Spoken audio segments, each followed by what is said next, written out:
آپ کو براہ راست اسلام آباد لیے چلیں گے۔ تحریک انصاف کے رہنماؤں کی میڈیا سے گفتگو جاری ہے۔ کیسز میں الجھایا جا رہا ہے اور ہم اس کو سیاسی انتقامی کارروائی سمجھتے ہیں۔ پرامن احتجاج ہمارا قانونی آئینی حق ہے اور ہم نے اس سے تجاوز نہیں کیا اور نہ کرنے کا ارادہ ہے۔ میں سمجھتا ہوں کہ یہ حکومت کی منصوبہ بندی ہے اور اس میں ضمنی انتخابات جو پنجاب میں ہو رہے ہیں ان پر اثر انداز ہونے کی بھی ایک مضمون کوشش ہے کہ تمام قیادت ان کیسز میں الجھی رہے اور ان کی ضمانتیں نہ ہو سکیں تاکہ وہ تحریک انصاف کی جو سیاسی ایکٹیویٹی ہے اور کیمپین ہے اس کا حصہ نہ بن سکے۔ میں توقع کرتا ہوں کہ ہم انصاف کی خاطر یہاں آئے ہیں اور ابھی 20 تاریخ کو کوئی 25 کے قریب FIRs تھیں جس کے جج صاحب نے ڈیٹ دی ہے 20 تاریخ کو۔ ہمارے وکلاء جو ہیں وہ آرگیومنٹ کریں گے کیونکہ کچھ کو ایکیوزڈ ایسے تھے جو آج موجود نہیں تھے، تو ہم پیش ہو گئے اور انشاءاللہ ہمارے وکلاء 20 کو اپنے دلائل دیں گے۔ شکریہ۔ Thank you. Shah Mahmood Qureshi media سے گفتگو کر رہے تھے۔ انہوں نے کہا کہ پرامن احتجاج ہمارا قانونی اور آئینی حق ہے۔ بھارت میں بی جے پی رہنماؤں کے گستاخانہ بیانات۔ وزیر خارجہ بلاول بھٹو نے OIC سے بھارتی اشتعال انگیزی کا نوٹس لینے کا مطالبہ کر دیا۔ وزیر خارجہ نے سیکرٹری جنرل OIC سے ٹیلی فون پر رابطہ کیا۔ بلاول بھٹو نے کہا کہ بی جے پی رہنماؤں کے توہین آمیز بیانات سے مسلمانوں کے جذبات کو ٹھیس پہنچی۔ انہوں نے ہندوستان میں احتجاج کرنے والے مسلمانوں کے خلاف کارروائیوں اور تشدد پر بھی گفتگو کی۔ وزیر خارجہ نے بھارتی مسلمانوں کے تحفظ کے لیے کوششیں تیز کرنے پر زور دیا۔ پنجاب کا آئندہ مالی سال کا بجٹ آج پیش کیا جائے گا۔ بجٹ کا حجم 3200 ارب روپے سے زائد ہوگا۔ ترقیاتی بجٹ کا حجم 685 ارب روپے رکھا گیا ہے۔ صوبائی وزیر اویس لغاری کو بجٹ سیشن کے لیے وزیر خزانہ مقرر کر دیا گیا، جبکہ صوبائی وزیر ملک احمد خان کو قانون اور پارلیمانی افیئرز کا محکمہ دے دیا گیا۔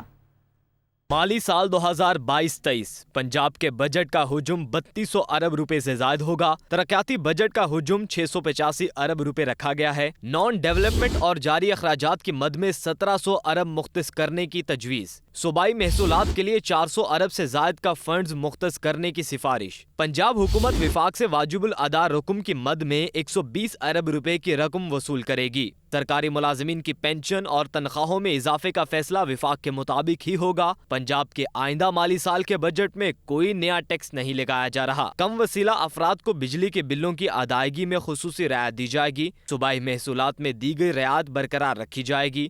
آٹے کی کم قیمت پر دستیابی سے متعلق سہولت پیکج آئندہ مالی سال بھی جاری رکھا جائے گا۔ خصوصی پروگرامز کے لیے 101 ارب کے فنڈ مختص ہوں گے۔ پروڈکشن سیکٹر میں 17% اور سروس سیکٹر میں 9% کٹوتی ہوگی۔ سوشل سیکٹر کے لیے بجٹ میں 33% اضافہ کیا جائے گا۔ سوشل سیکٹر کے لیے 272 ارب روپے رکھے جا رہے ہیں۔ انفراسٹرکچر ڈیولپمنٹ میں 11% اضافہ کیا جائے گا۔ وزیر اعلیٰ حمزہ شہباز کی زیر صدارت صوبائی کابینہ کا خصوصی اجلاس آج ہوگا۔ نئے مالی سال کے بجٹ کی منظوری دی جائے گی۔ وزیر اعلیٰ پنجاب حمزہ شہباز شریف کی زیر صدارت اجلاس میں نئے مالی سال کے بجٹ کی تجاویز پر غور کیا جائے گا۔ صوبائی کابینہ بجٹ تجاویز کی منظوری دے گی۔ کابینہ اجلاس میں ضمنی بجٹ کی منظوری بھی دی جائے گی۔ اجلاس میں نئے مالی سال کے مالیاتی بل اور مالی سال 2021-22 کے نظر ثانی شدہ تخمینہ جات کی بھی منظوری دی جائے گی۔ اجلاس میں صوبائی وزراء، چیف سیکرٹری اور متعلقہ محکموں کے سیکرٹریز شریک ہوں گے۔ خیبر پختونخوا کا مالی سال 2022-23 کا بجٹ آج پیش کیا جائے گا۔ بجٹ کا کل حجم 1332 ارب روپے تجویز کیا گیا ہے۔ تفصیلات کے لیے رپورٹ دیکھیے۔ خیبر پختونخوا حکومت کا بجٹ کل حجم 1332 ارب روپے تجویز کیا گیا ہے۔ بجٹ میں سالانہ ترقیاتی پروگرام کے لیے 418 ارب روپے سے زائد فنڈز مختص کرنے کی تجویز کی گئی۔ महकमा खजाना की दस्तावेज के मुताबिक तरक्याती बजट में बंदोबस्ती अजला के 222 अरब से जायद और कबायली अजला के लिए 94 अरब रुपए से जायद फंड्स मुख्तस करने की तजवीज़ है। बजट में अखराजात जारिया के लिए 913 अरब रुपए से जायद मुख्तस करने की तजवीज़ है। बजट में वफाक की काबिल तकसीम महासिल से सूबे को 670 अरब रुपए से जायद रकूम रखने की तजवीज़ है। सूबाई महासिल का तखमीना 85 अरब रुपए लगाने की तजवीज़ है। कबायली अजला को अखराजात जारिया और तरक्याती फंड्स की मद में 107 अरब से जायद रुपए देने की तजवीज़ है। बजट में सूबे के अखराजात जारिया का तखमीना 913 अरब रुपए से जायद है। बजट में सरकारी मुलाजमीन की तनख्वाहों में 15% इजाफा करने की और पेंशन में 5% इजाफे की तजवीज़ है। 2194 तरक्याती मंसूबों की मंजूरी की तजवीज़ भी की गई है, जबकि 100 के करीब तरक्याती मंसूबों को गैर मुल्की इमदाद और कर्जों से पूरे किए जाएंगे। बजट में आवाम को रिलीफ के लिए राशन कार्ड के लिए 28 अरब रुपए से जायद, जबकि गरीब तलबा के लिए एजुकेशन कार्ड की मद में 2.5 अरब रुपए से जायद की तजवीज़ है। मजदूर को मुआशरे का सबसे गरीब तबका समझा जाता है। मुल्क में बढ़ती महंगाई में इजाफे के बायस मजदूर तबका बुरी तरह मुतासिर हुआ है। खैबर पख्तूनख्वा हुकूमत के आज पेश किए जाने वाले बजट से यौमिया उजरत पर काम करने वाले अफराद ने उम्मीदें वाबस्ता कर रखी हैं। मज़ीद पेशावर से आमिर जमील की रिपोर्ट में।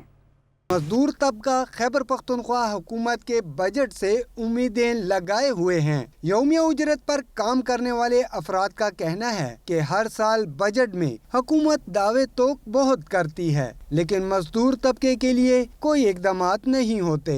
हर साल हुकूमत दावे करती है कि बजट में ये करेंगे वो करेंगे, मगर कुछ नहीं होते। अफसोस के साथ जितनी भी हुकूमतें गुजरी हैं, उन्होंने बजट के नाम पे जो है वो आवाम पर जो है बम गिराया है। एक गरीब है जो बेचारा दिहाड़ी करके क्या आटा ले, चीनी ले, क्या ले, सब कुछ इतने महंगे है कि बजट निकालते भी पर गरीब के लिए कुछ नहीं बचा इसमें। महंगाई और अशाए खुरोनोश की आए रोज बढ़ती हुई कीमतों से परेशान शहरी कहते हैं हुकूमत गरीब दोस्त बजट के लिए इकदामात उठाए। शहरियों के मुताबिक हुकूमत को बजट में ऐसे आदाद शुमार पेश करने चाहिए जो न सिर्फ आवाम दोस्त हों बल्कि काबिल अमल भी हों। कैमरामैन अजीजुल्लाह के साथ आमिर जमील, दुनिया न्यूज़, पेशावर। साबिक वज़ीर आज़म इमरान खान ने कहा है कि इम्पोर्टेड हुकूमत ने कबायली अजला के बजट में सिर्फ 110 अरब रुपए रखते हुए तरक्याती बजट कम कर दिया है। चेयरमैन पाकिस्तान तहरीक इंसाफ इमरान खान ने अपने ट्वीट में कहा कि कबायली अजला की ज़रूरियात के पेश नज़र उनकी हुकूमत ने 3 गुना इजाफे के साथ 131 अरब का फंड मुख्तस किया था। इम्पोर्टेड हुकूमत ने कबायली अजला का बजट कम कर दिया है। बेघर अफराद के लिए एक पाई मुख्तस नहीं रखी। इससे मुजरिम सरकार की बदनीयती और नाअहली आया होती है। शेख रशीद ने कहा है कि बिजली है ना पानी, गैस है ना घी। मखलूक के खुदा जितनी आंच तंग है पहले उतनी नहीं थी। सब इनसे जान छुड़ाना चाहते हैं, लेकिन बदकिस्मती से इन्हें बैसाखियों का सहारा है। चीन से इमदाद फौज की वजह से मिल रही है। इन्हें कोई $1 देने को तैयार नहीं। वो इस्लामाबाद में मीडिया से गुफ्तगू कर रहे थे। बिजली है ना, पानी है ना, गैस है न घी है, सिर्फ केसों की भरमार है और बड़ा शोर डाल रहे हैं कि चीन से इमदाद मिल रही है। ये चीन से इमदाद पाकिस्तान फ़ौज की वजह से मिल रही है। आपको तो कोई $1 देने के लिए तैयार नहीं है। और जितनी मखलूक खुदा आज तंग है, इससे पहले कोई मिसाल नहीं मिलती। और सारे लोग, एक अक्सरियत मुल्क की बहुत बड़ी अक्सरियत इनसे जान छुड़ाना चाहती है। बदनसीबी से इनको बैसाखियों का सहारा है और ये बैसाखियाँ जो हैं कभी काम नहीं आई और इंशाअल्लाह ताला कौम इनसे जल्द छुटकारा हासिल करेगी।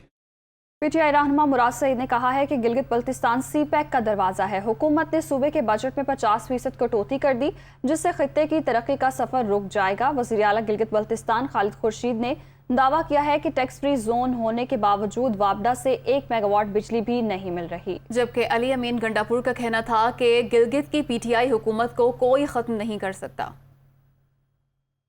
45 दिन के अंदर इन्होंने मईशत का भी बेड़ा गर्क कर दिया, अवाम के ऊपर महंगाई का बोझ भी। लेकिन दूसरी तरफ गिलगित बल्तिस्तान में आप देखें कि इन्होंने जो इनका बजट था उसको 50% उसमें कट लगाया और महंगाई की लहर भी देखे। उनको 6 अरब मतलब 600 करोड़ रुपया कम दिया गया है, जो सिर्फ शहबाज शरीफ के मकसूद चपड़ासी और मुश्ताक चीनी वाले के अकाउंट में आ रहे थे। और मैं आपको ये बताना चलूँ कि हम सीपैक तरक्की का ज़ामिन है पाकिस्तान का, लेकिन सीपैक का दरवाज़ा गिलगित बल्तिस्तान है।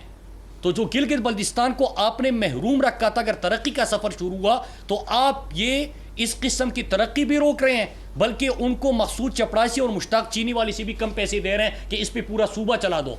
इस साल लेकिन बदकिस्मती से जो बजट इन्होंने पास किया है उस पे मेरे ख्याल में जानबूझ के गिलगित बल्तिस्तान का बजट ये 23 बिलियन के ऊपर लेके आए, उस जगह का जहाँ पे इस साल 50 बिलियन के लगभग था। तो ये 50% से ऊपर हमारा डेवलपमेंट पोर्टफोलियो इन्होंने काट दिया। अब एक ऐसा सूबा जिसका अगर वो NFC के अंदर हो तो उसका 137 बिलियन हो और उसको फेडरल ग्रांट की सूरत में 55 और 60 अरब रुपए मिल रहे हैं, उसमें से भी आप 50% काट दें तो सूबा क्या डेवलप करेगा। पूरे मुल्क में बिजली मिल रही है लेकिन गिलगित बल्तिस्तान बिजली से महरूम है, और ये वो खित्ता है जहाँ से पूरे मुल्क को 70% पानी आ रहा है। ये इनकी साजिश है कि जी हम इसी तरीके से अवामी मैंडेट के खिलाफ जाके फिर हॉर्स ट्रेडिंग करेंगे, लोटाक्रेसी करेंगे, तो इंशाअल्लाह गिलगित बल्तिस्तान की आवाम अपने नुमाइंदों के साथ खड़ी है। उनके नुमाइंदे कभी भी लोटे नहीं बनेंगे। आज़ाद कश्मीर की आवाम इंशाल्लाह कभी लोटा नहीं बनेगी। मैं इनको चैलेंज करता हूँ कि तकड़े हो जाओ। जरदारी साहब, तुम कहते हो ना कि एक जरदारी सब पर भारी, तो यहाँ पे आके देख, मैं तेरी हवा निकालता हूँ, यहाँ पे आ जा तू। सिंध के इत्तेहादी जमातों के मुज़ाकरात फिर तातुल का शिकार हो गए। MKM क़यादत ने आसिफ अली जरदारी से दोबारा राब्ता करने का फैसला किया है। ज़राए के मुताबिक MKM की जानिब से फैसला मुज़ाकरात की सूरत हाल बेहतर ना होने पर किया गया है। सिंध हुकूमत के साथ हल तलब उमूर पर ताहाल पेशरफ नहीं हुई है। सिंध में बल्दियाती काउंसिल्स के इख्तियारात के मामले पर दोनों जमातों में डेडलॉक मौजूद है। 5 रोज़ से सिंध हुकूमत और MKM मुज़ाकराती कमेटी का इजलास नहीं हो सका। बल्दियाती कानून से मुतालिक सिलेक्ट कमेटी का इजलास भी कई रोज़ से मुनक्किद नहीं हुआ। इंटरबैंक में डॉलर की कीमत में 65 पैसे का इजाफा। ट्रेडिंग के दौरान इंटरबैंक में डॉलर 203 रुपए की सतह पर फरोख्त हो रहा है। स्टॉक मार्केट में कारोबार के आगाज पर मनफी रुझान है। 500 से ज्यादा पॉइंट्स की कमी। इंडेक्स 41,494 पर पहुंच गया है। इंटरबैंक में डॉलर की कीमत में 65 पैसे का इजाफा हुआ है। ट्रेडिंग के दौरान इंटरबैंक में डॉलर 203 रुपए की सतह पर फरोख्त हो रहा है, जबकि स्टॉक मार्केट में कारोबार के आगाज पर मनफी रुझान है। 500 से ज्यादा पॉइंट्स की कमी देखी गई है और इंडेक्स 41,494 पर पहुंच गया है। मुल्क में गर्मी का राज बरकरार है। बेशतर मैदानी इलाकों में मौसम आज भी शदीद गर्म और खुश्क रहेगा, ताहम बाज़ इलाकों में शाम के औकात में आंधी चलने का इम्कान है। महकमा मौसमियात के मुताबिक मुल्क के बेशतर मैदानी इलाके शदीद गर्मी की लपेट में रहेंगे। पंजाब और बालाई सिंध में गर्द आलूद हवाएं चलने का इम्कान है। खैबर पख्तूनख्वा, गिलगित बल्तिस्तान, कश्मीर और मुल्हिका पहाड़ी इलाकों में आंधी और गरज चमक के साथ बारिश की तवक्को है। आज इस्लामाबाद में दिन के औकात में मौसम गर्म और खुश्क रहेगा, जबकि रात के औकात में तेज़ हवाओं के साथ बारिश हो सकती है।